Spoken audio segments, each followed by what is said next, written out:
It's early August and the water temps are about as high as they're going to be for the rest of the summer. With that warm water, the largemouth bass really heat up too.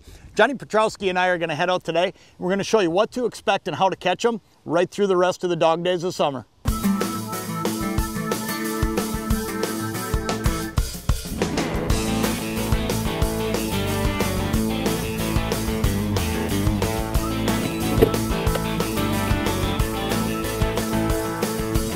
Johnny, that one hit the minute this thing hit the water. That is a nice fish, too. It's a great one.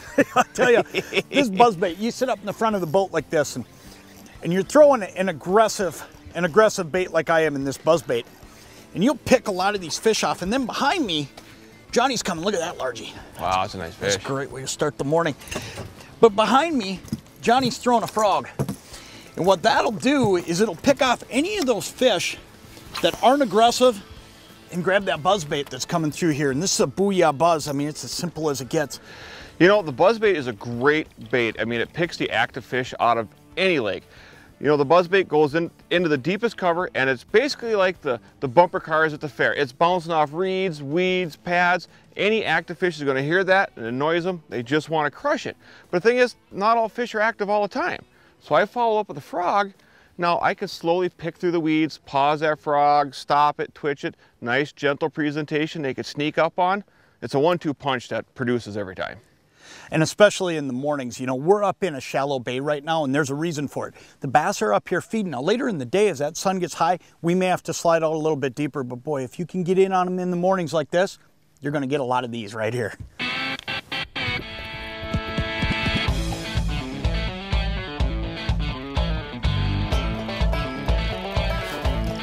Oh, silent strike.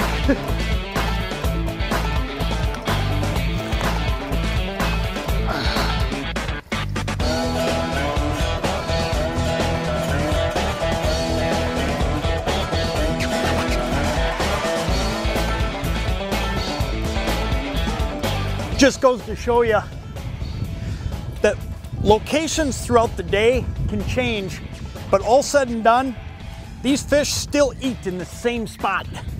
And this largemouth here, let's get him in here. He's up in here eating shallow. We went out deep for a little while trying to find some active fish. And daily, these fish will go in and out. We started up shallow this morning, got fish on this buzzbait, went back out deep, worked spinner baits, didn't get them. But there were fish out there, I could graph them. But we came back up here looking for active fish. And you know what? You follow those daily changes and you'll catch more fish. You know, in the spring of the year when bass season opens, the weed growth is still pretty minimal. These fish are literally stacked in these shallows. You know, they've done the spawning thing and they're hanging up here, and all the food in the world for them is up shallow. The water's cooler, the sun isn't as hot. They don't need to go out deep. But as your season progresses, you get this hot water, the weeds start to choke out, start to die. These fish start sliding back and forth later in the year. They'll hit these shallows at night and early in the AM, and then the majority of the fish will slide off into deeper water, and those fish become inactive later in the year. They just don't feed, they're just hanging out. And throughout the day, select few fish that are active and feeding slide up and feed up in these shallows all day. And then at night, a massive migration, all the fish, or majority of the fish, will come up and feed. So later in the year goes, don't hesitate to slide back and forth and look for them. And as John just demonstrated, not all fish go deep and not all fish stay shallow. Yeah, Johnny, and you know, you'd take a fish like this one right here. There's a good chance he was out there in the deep just a little while ago, but what happens is not all of them move together at the same time all the time. Now, this guy ain't a giant, and if he's hanging out with some 5-pound fish, he may have to be opportune and feed at different times. So don't forget to consistently come back to the feeding areas, then slide back out deep if they're not biting, and keep working your way back and forth, and you'll catch more of these fish. Here he goes.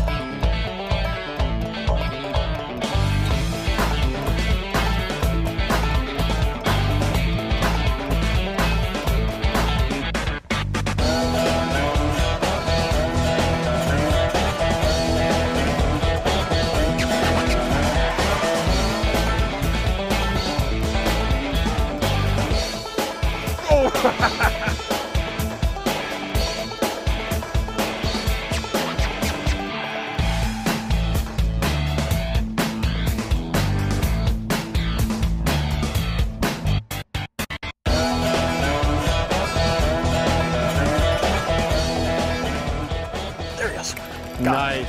All right. Let's see if I can get him out of there. Look at that. Ooh, big fish. Yep, that's a big fish. Come on, big girl. Come on. Look at that.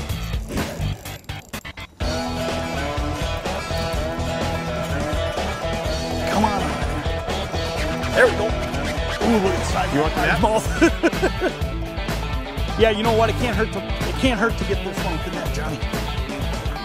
That's a good fish. Ooh, that's a big fish. Look at that. Let me tell you something. All said and done, we moved out deep a little while ago because we really believed that as the afternoon had gotten going, that these fish had slid deep on us. And all said and done, we couldn't get them out there. So we came right back in here to the shallows. And that was the key, because as soon as we came back in here to where fish are feeding, we started smoking them. We've gotten 4 or 5 of them on this pass alone, but here's what we did different. We went shallower and thicker. So don't fool yourself. Don't believe that the middle of the day they always go deep. The key to catching these fish today and putting that big one in the boat to finish up today was going shallower into the thickest stuff there is. Look at how he ate that pad crasher. That's just too much fun. Hey, for more current and up-to-date information, check back with us next week. This is Jonny Petrowske, and I'm Jon Thelen. We'll catch you on the water.